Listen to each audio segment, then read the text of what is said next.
The morning mist hung heavy over Buckingham Palace as Margaret Elizabeth Windsor stepped out of her private chambers for what would unknowingly be her final day wearing the crown of state. At 78 years old, she had worn various crowns for over 5 decades, but today felt different. The weight on her head seemed heavier than usual, though she couldn't quite understand why. Lady Catherine Morrison, her most trusted advisor, noticed the Queen's unusual silence during their morning briefing. The monarch, who typically engaged with sharp questions about parliamentary matters, sat quietly by the tall windows overlooking the palace gardens. Her fingers traced the edge of a leather-bound folder containing intelligence reports that would soon shake the foundation of the monarchy itself. "Your Majesty," Catherine ventured carefully, "the Prime Minister is expecting your response to the constitutional review by noon." The Queen turned slowly, her eyes carrying a burden that seemed to age her beyond her years. She had received a phone call at dawn from Sir Thomas Blackwell, head of the Royal Intelligence Service, informing her of discoveries that would change everything she had believed about her right to rule. The investigation had begun 6 months earlier when historians at Cambridge University uncovered documents in a forgotten vault beneath the Tower of London. Professor David Richardson, a specialist in medieval manuscripts, had been researching Tudor-era taxation records when his team stumbled upon sealed chambers that had been walled up for centuries. Inside, they found documents that told a story completely different from the official royal lineage. According to these newly discovered papers, signed by witnesses and bearing official seals, the rightful heir to the throne had been systematically removed from succession 300 years ago. The documents revealed that King George I, who had established the current royal line, had orchestrated an elaborate conspiracy to eliminate the legitimate claimant. The true heir had been a young woman named Isabella Fairfax, whose bloodline could be traced through an unbroken chain of marriages and births. What made this discovery even more shocking was that Isabella's descendants were still alive. Living quietly in a small village in Yorkshire, the Fairfax family had maintained detailed genealogical records for generations, never knowing they were the rightful rulers of Britain. Thomas Fairfax, a retired schoolteacher, and his daughter Emma, a nurse at the local hospital, had no idea that their quiet lives were about to be turned upside down. The Queen had spent sleepless nights reviewing the evidence with constitutional lawyers and historians. Every document had been authenticated using the most advanced forensic techniques. Carbon dating confirmed the age of the papers, handwriting analysis verified the signatures, and DNA testing of royal remains supported the genealogical claims. There was no doubt about the authenticity of the findings. As she sat in her study that morning, surrounded by centuries of royal portraits, the Queen felt the weight of history pressing down upon her. The crown jewels, displayed in their cases around the room, suddenly seemed like beautiful artifacts that belonged to someone else. She thought about her children and grandchildren who had grown up believing in their divine right to rule, and how this revelation would destroy the world they had always known. Sir Thomas had explained that the government was prepared to suppress the findings indefinitely. The political implications were too dangerous, he argued. The monarchy provided stability, tourism revenue, and international prestige. Why should ancient documents destroy a system that worked well in the modern world? But the Queen knew that truth had a way of emerging, regardless of how inconvenient it might be. She had always prided herself on being a woman of integrity. Throughout her reign, she had emphasized duty, honor, and service to the people. Now, faced with evidence that her entire life had been built on a historical lie, she struggled with the most difficult decision she had ever confronted. Could she continue to wear the crown, knowing it rightfully belonged to someone else? The morning newspapers lay unread on her desk, their headlines focused on routine political matters and royal engagements. None of the journalists who covered the monarchy daily had any idea that the biggest story of their careers was unfolding behind the palace walls. The Queen's private secretary had already begun canceling her appointments for the coming weeks, citing health concerns, though her health was perfectly fine. Catherine noticed that the Queen kept touching the small diamond crown she wore for morning audiences, as if reassuring herself it was still there.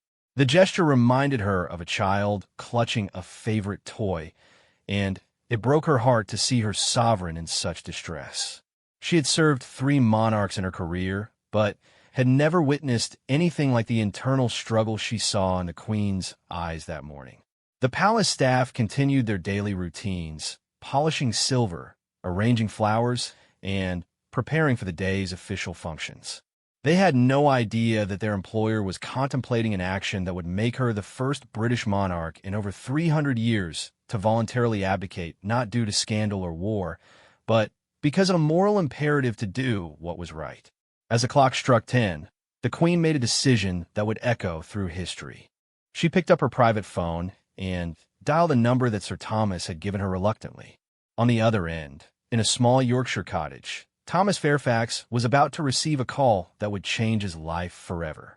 The conversation would be brief, but its consequences would reshape the British monarchy and challenge everything the world thought it knew about royal bloodlines and legitimate rule.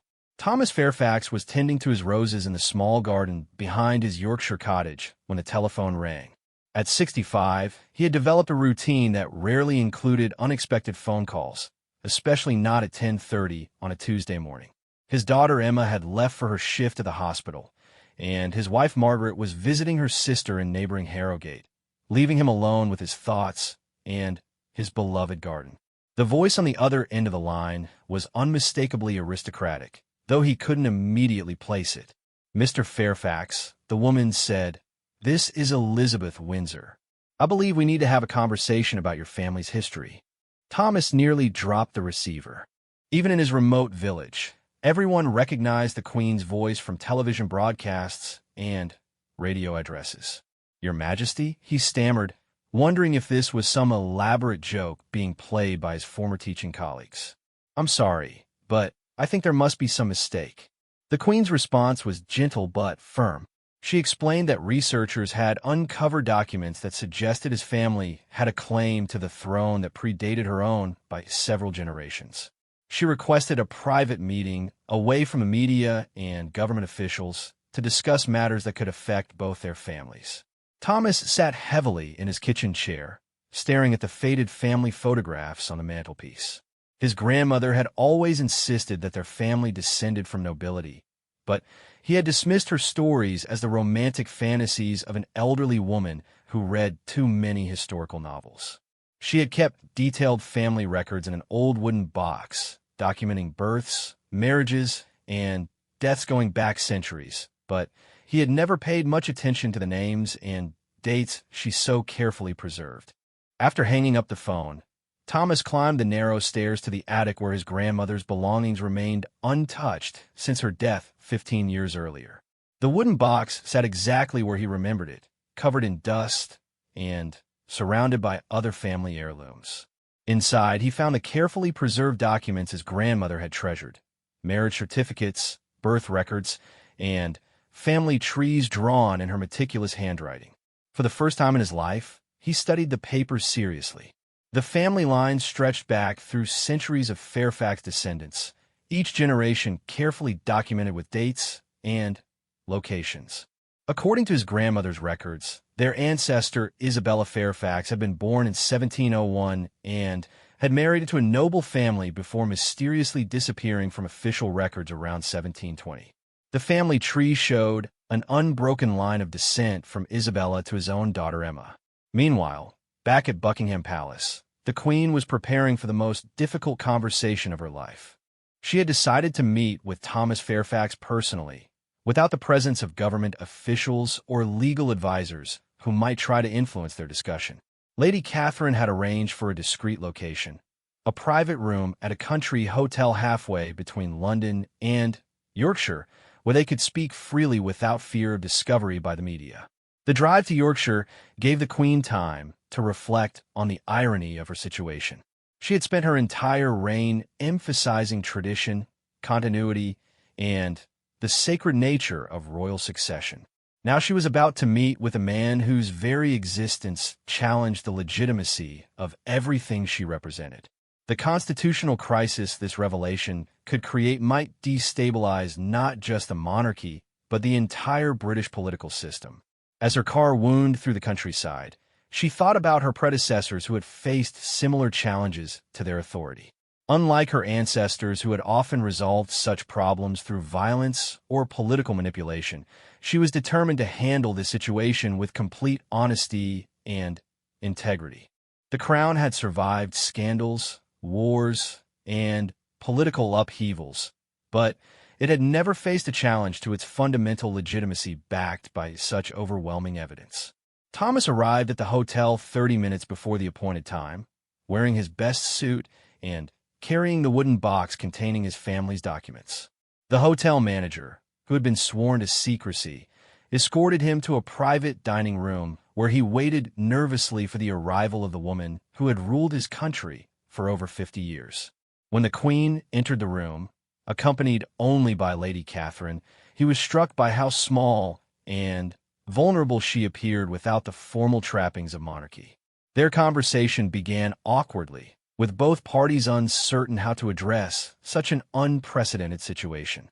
The Queen examined Thomas's family documents with the careful attention she had always paid to state papers.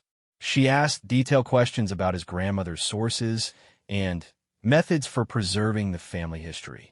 It became clear that the old woman had been far more knowledgeable about genealogy and historical documentation than anyone had realized. Thomas, in turn, listened with growing amazement as the Queen explained the discoveries of the Tower of London and the evidence that supported his family's claim to the throne. She showed him photographs of the medieval documents and expert reports that confirmed their authenticity. The scientific evidence was overwhelming. His family were the rightful heirs to the British crown, displaced by a conspiracy that had remained hidden for 3 centuries. The emotional weight of this revelation affected both of them profoundly. The Queen saw her life's work and her family's legacy crumbling before her eyes, while Thomas grappled with the impossible idea that he and his daughter were the true royal family of Britain. Neither of them wanted the burden this knowledge imposed, but both recognized that they had a responsibility to confront the truth rather than ignore it. As their meeting progressed, they discovered a mutual respect that transcended their vastly different backgrounds. The Queen admired Thomas's quiet dignity and his obvious lack of interest in personal gain or political power. Thomas respected the Queen's willingness to face facts that could destroy everything she held dear. They both understood that their private conversation would soon become a public matter that would change British society forever. The Queen made a decision that surprised even herself. She invited Thomas and his family to stay at one of the royal residences while they worked together to plan how to reveal the truth to the British people. She wanted to ensure that the transition, if it came to that, would be handled with dignity and respect for all parties involved. Thomas accepted, though he insisted that his daughter Emma be involved in all discussions about their family's future. As they parted that afternoon, both realized that their lives had been irreversibly changed. The Queen returned to London knowing that she might soon abdicate the throne she had served faithfully for decades. Thomas drove home to Yorkshire knowing that his quiet retirement was about to become the center of the biggest constitutional crisis in British history. Neither of them could predict how the British people would react when they learned that their beloved Queen had discovered she had no legal right to rule their nation. Emma Fairfax was checking on elderly patients in the cardiac ward when her father called her mobile phone with news that made her question his mental health. "The Queen wants to meet us," he said breathlessly. "She thinks we're the rightful royal family."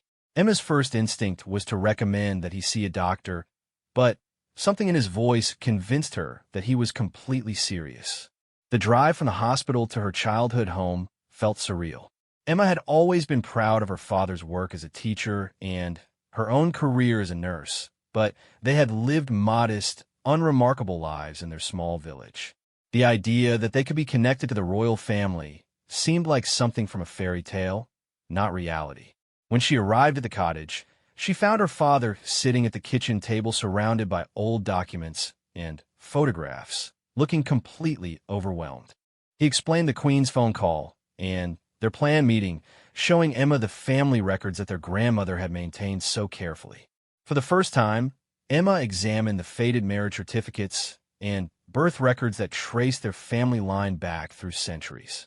The names and dates that had seemed meaningless during her childhood suddenly took on enormous significance as she realized they documented an unbroken chain of descent from medieval nobility to her own generation. The most shocking part of her father's story was the Queen's apparent acceptance of their claim. Emma had expected that any challenge to royal authority would be met with denial and legal opposition, but instead, the monarch seemed prepared to acknowledge the truth regardless of personal cost. This unexpected integrity impressed Emma more than any claims about royal bloodlines or ancient rights. 2 days later, Emma found herself in the surreal situation of being driven through the gates of Windsor Castle in an official royal vehicle. The Queen had insisted on meeting the entire Fairfax family before making any public announcements about the succession crisis. Emma's mother, Margaret, who had returned from visiting her sister, spent the entire journey in stunned silence, occasionally touching her daughter's hand as if to confirm this wasn't an elaborate dream. The private quarters of Windsor Castle were more comfortable and less formal than Emma had expected. The Queen received them in a sitting room filled with family photographs and personal mementos rather than the grand throne room Emma had imagined. Dressed in a simple blue dress and pearl necklace, Elizabeth Windsor looked more like a concerned grandmother than the sovereign ruler of 16 nations. Their conversation lasted several hours, with the Queen patiently explaining the historical evidence and legal implications of the Fairfax family's claim to the throne. She showed them copies of the documents discovered at the Tower of London, expert analyses of the evidence, and genealogical charts that confirmed the connection between Isabella Fairfax and the current family. Emma's nursing background had taught her to evaluate evidence critically, and she was forced to admit that the case was overwhelming. What surprised Emma most was the Queen's obvious relief at finally being able to discuss the situation openly with the people most affected by it. For weeks, Elizabeth had carried the burden of this knowledge alone, consulting only with government officials who were primarily concerned with political consequences rather than moral implications. Having an honest conversation with the Fairfax family about their shared predicament seemed to lift a weight from her shoulders. The Queen explained that she had already consulted with constitutional lawyers about the legal procedures for abdication and succession. The process would be complex, requiring approval from Parliament and the governments of all the Commonwealth realms, but there were precedents from other European monarchies that had faced similar challenges to their legitimacy. The transition could be managed legally and peacefully if all parties cooperated. Emma asked the question that had been troubling her since learning about their family's claim. What if we don't want the throne? The Queen smiled for the first time during their meeting, explaining that this had been exactly her hope. She proposed a solution that would satisfy both the demands of historical truth and the practical needs of modern Britain. The Fairfax family could formally acknowledge their right to the crown while voluntarily declining to claim it, allowing the current royal family to continue ruling with the explicit consent of the rightful heirs. This compromise appealed to Emma's practical nature. She had no desire to become a public figure or abandon her career in healthcare to take on ceremonial duties she had never wanted. Her father felt the same way about giving up his quiet retirement to become a king he had never aspired to be.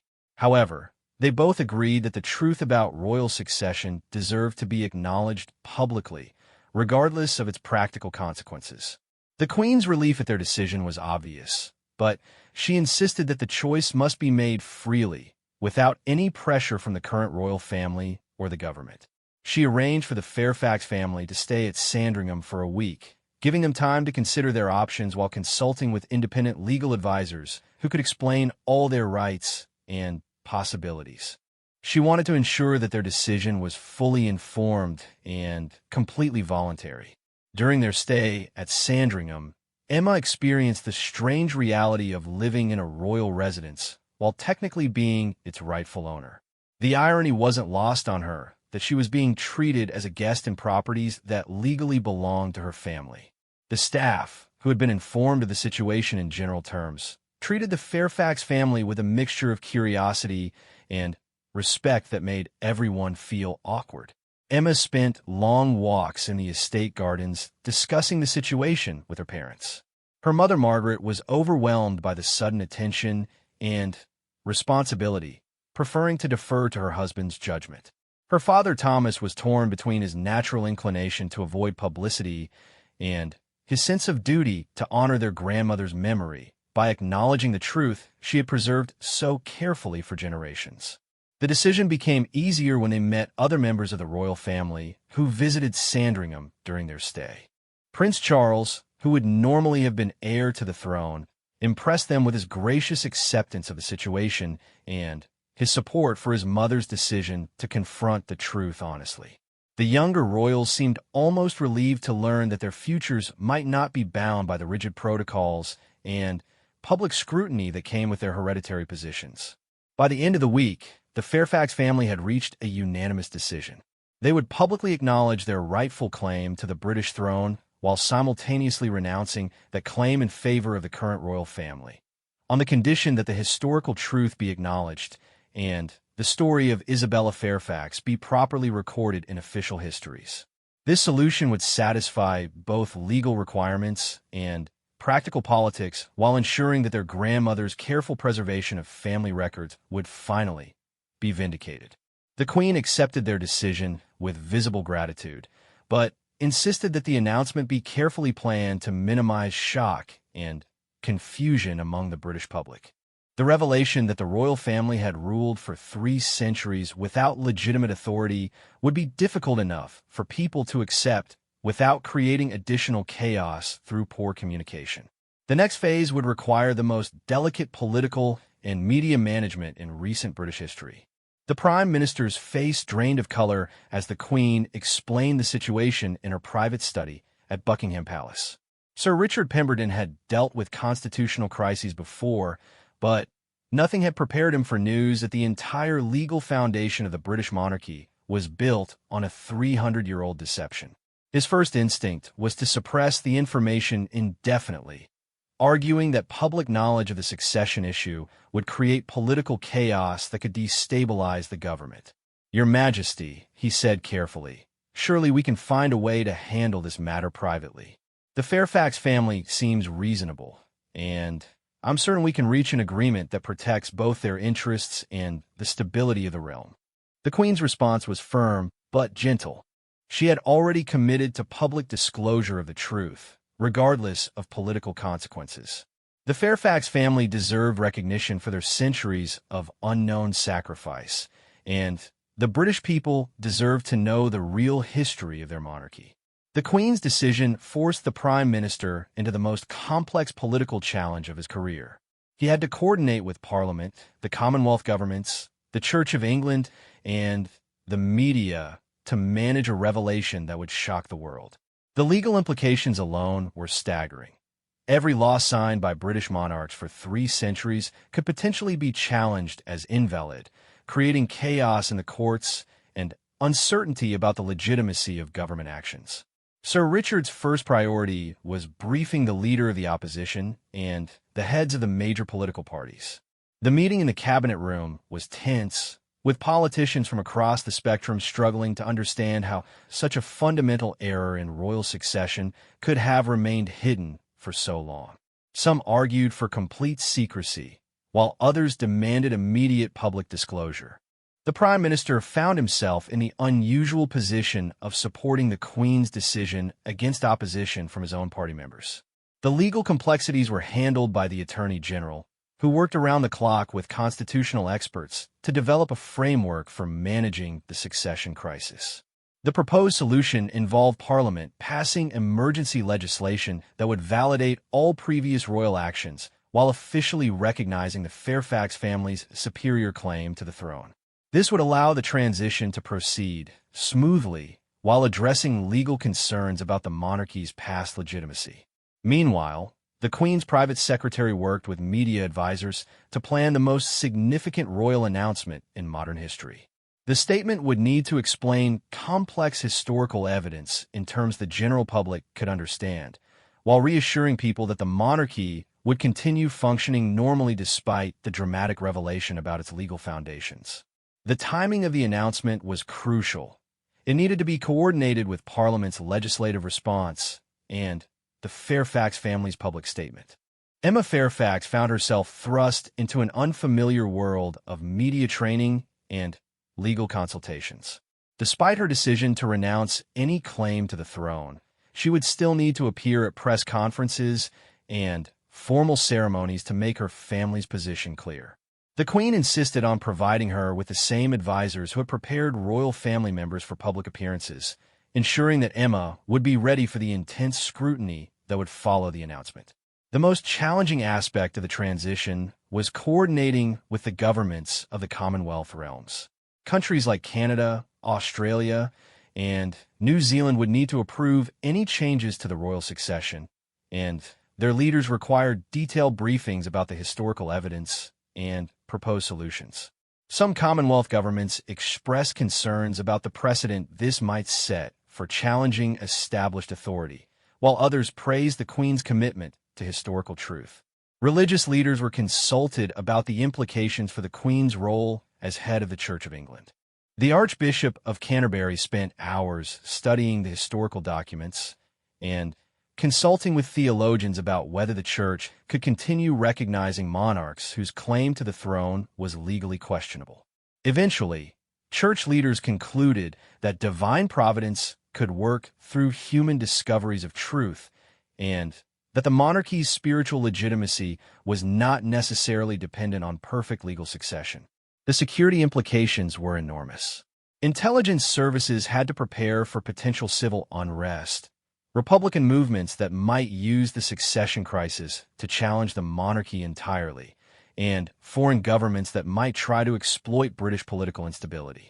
Additional protection was arranged for both the royal family and the Fairfax family, who would suddenly become some of the most famous people in Britain.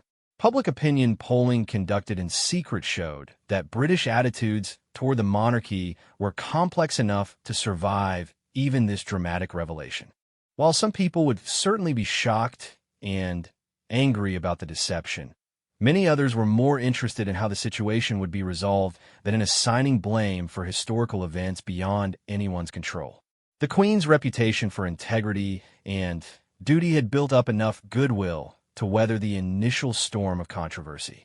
International reaction was carefully monitored as news of the impending announcement leaked to foreign intelligence services. European monarchies expressed private support for the Queen's decision to address the issue honestly rather than covering it up. Republican governments watched with interest to see whether this crisis would weaken the British monarchy enough to benefit their own diplomatic positions. The global media began preparing for what would obviously be the biggest royal story in decades. The Queen spent her final days before the announcement visiting her favorite properties and saying private goodbyes to places that might no longer be her home after the truth was revealed. While she expected to retain her position due to the Fairfax family's renunciation, she knew that her relationship with the crown would be forever changed by the acknowledgement that she had never had a legal right to wear it. The weight of the physical crown had always reminded her of her responsibilities. Now it felt like a symbol of her family's historical mistake. Emma Fairfax used her last days of anonymity to prepare her patients and colleagues for her sudden departure from regular nursing duties. She couldn't explain the full situation, but she told her supervisor that family obligations would require her to take extended leave. Her patients, who had grown fond of the quiet, competent nurse who cared for them with such dedication, were disappointed to lose her, but wished her well in whatever new challenge awaited her. The final preparations involved coordinating the announcement with television networks, newspapers, and online media outlets around the world. The Queen would address the nation at 8 p.m. on a Tuesday evening, followed immediately by a joint statement from the Fairfax family and a press conference with the Prime Minister. Parliament would convene in emergency session the following morning to begin debate on the necessary legislation. After months of secrecy and careful planning, the truth about British royal succession was finally ready to be revealed to an unsuspecting world. As the Queen prepared for her address, she reflected on the irony that her greatest act as monarch might be acknowledging that she had never been the rightful monarch at all.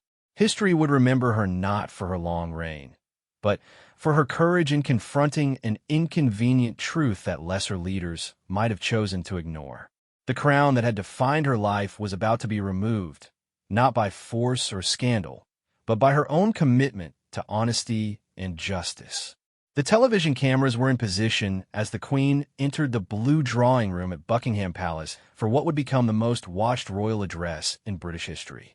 She had chosen to wear a simple navy dress with her grandmother's pearl necklace, avoiding the formal regalia that would soon take on new significance.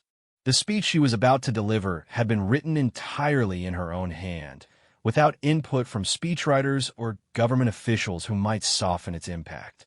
At exactly 8 p.m. on Tuesday evening, millions of viewers across Britain and around the world saw their monarch appear on their screens with an expression more serious than any crisis she had previously addressed. Her opening words immediately signaled that this would be no ordinary royal message. My dear subjects, I must share with you a discovery that challenges everything we have believed about the crown I have worn for over 50 years. The Queen's explanation of the historical evidence was clear and direct, avoiding complex legal terminology while ensuring that viewers understood the significance of the discoveries at the Tower of London.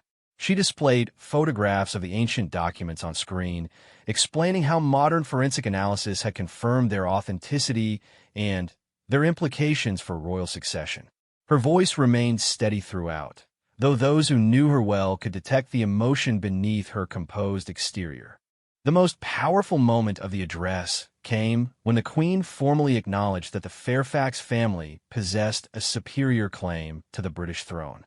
Thomas, Margaret, and Emma Fairfax are the rightful heirs to the crown that I have worn in good faith, but without legal authority, she declared, looking directly into the camera, as if speaking personally to each viewer. Their family has preserved the truth of their lineage for 3 centuries while asking nothing from the crown that rightfully belongs to them. The reaction across Britain was immediate and dramatic. In pubs and living rooms, people sat in stunned silence as they processed the revelation that their queen had just admitted to ruling without legitimate authority. Social media exploded with reactions ranging from shock and anger to admiration for the Queen's honesty and curiosity about the mysterious Fairfax family who had suddenly been thrust into the spotlight. Emma Fairfax watched the Queen's address from a hotel room near Buckingham Palace, where she was staying with her parents before their own public appearance. Seeing herself described as the rightful Queen of Britain felt completely surreal to the woman who had spent her morning shift checking on cardiac patients. Her father reached over and squeezed her hand as they listened to Elizabeth Windsor acknowledge their family's claim with a dignity that impressed them all. The Queen's address continued with her explanation of the solution that had been negotiated with the Fairfax family. She announced that while the true heirs had the legal right to claim the throne immediately, they had chosen instead to formally renounce their claim in favor of allowing the current royal family to continue serving the British people. This unprecedented act of voluntary succession would be formalized through new legislation that would acknowledge historical truth while ensuring governmental continuity. Public reaction to the Fairfax family's renunciation was overwhelmingly positive. Many Britons who had initially been angry about the succession deception found themselves impressed by the humility and selflessness of people who could have claimed ultimate power, but chose instead to continue their ordinary lives. Emma's decision to return to nursing rather than becoming queen resonated particularly strongly with working-class viewers who saw her as one of their own. The Queen's concluding words brought many viewers to tears as she spoke about the lessons this crisis had taught about truth, duty, and service. The crown derives its authority not from ancient bloodlines alone, but from the consent of the people and the commitment to serve their interests above all else, she said. Today, we have been reminded that even monarchs must be accountable to truth, and that real nobility lies in doing what is right rather than what is convenient. Immediately following the Queen's address, Emma Fairfax appeared on television for the first time, reading a statement that she had written with help from her father. Speaking in her natural Yorkshire accent, she thanked the Queen for her honesty and courage while explaining her family's decision to renounce their claim to the throne. "We never knew about our connection to the crown, and we've no desire to change our lives or responsibilities," she said simply. "Our grandmother would be proud that her family records have finally been recognized, but she raised us to value service over status." The days following the royal announcement saw unprecedented public discussion about the nature of monarchy, legitimacy, and historical truth. Opinion polls showed that while many Britons were initially shocked by the revelation, support for both the Queen and the Fairfax family remained high. People seemed to appreciate the honest way the crisis had been handled, with many commentators noting that this kind of transparency was exactly what modern monarchy needed to remain relevant. Parliament convened an emergency session to debate the Constitutional Succession Act, which would formally recognize the Fairfax family's superior claim while accepting their renunciation and validating all previous royal actions. The legislation passed with overwhelming bipartisan support, as politicians from all parties praised both families for their handling of an impossible situation. The speed of parliamentary approval reflected the broad consensus that the negotiated solution served everyone's interests. International reaction was largely positive, with many foreign leaders expressing admiration for the way Britain had handled such a potentially destabilizing crisis. European monarchies studied the precedent carefully, wondering if similar discoveries might emerge from their own historical archives. Republican governments noted with interest that the British monarchy had actually been strengthened rather than weakened by acknowledging its past mistakes. The formal ceremony transferring and immediately renouncing the crown took place 2 weeks after the initial announcement, in a private ceremony at Westminster Abbey attended only by the immediate families and key government officials. The Queen removed her crown and formally offered it to Thomas Fairfax, who immediately returned it while stating his family's permanent renunciation of all claims to the throne. The ancient crown that had caused such upheaval was then placed back on the Queen's head, now with full legal authority for the first time in her reign. Emma returned to her nursing duties at the Yorkshire Hospital, though her colleagues treated her with a mixture of awe and amusement now that they knew she had voluntarily given up the chance to be queen. Patients often joked about being cared for by the woman who could have ruled Britain, and Emma handled the attention with the same quiet competence she brought to all her work. Her father resumed tending his garden, though he now had to deal with occasional tourists who came to see where the rightful king of Britain lived. The Queen's reign continued with renewed legitimacy and public support, though she often reflected on how the crisis had changed her understanding of monarchy itself. The crown that had once felt heavy with inherited responsibility now carried the additional weight of consciously chosen duty. She had learned that true authority came not from bloodlines or ancient rights, but from the courage to confront uncomfortable truths and the wisdom to find solutions that serve the greater good. The story of the succession crisis became a defining moment in British constitutional history, studied by scholars around the world as an example of how modern democracies could handle challenges to their fundamental institutions. The Queen's decision to acknowledge the truth rather than suppress it was widely seen as a triumph of integrity over expedience. Most remarkably, a revelation that could have destroyed the monarchy had instead strengthened it, proving that institutions built on truth and transparency were more durable than those protected by secrecy and tradition alone. Years later, when historians wrote about this unprecedented period, they would note that the crisis marked the moment when the British monarchy truly became a modern institution, legitimized not by divine right or historical accident, but by the democratic choice of both its rulers and its subjects. The crown had been removed, examined, and replaced, emerging stronger and more meaningful than it had ever been before.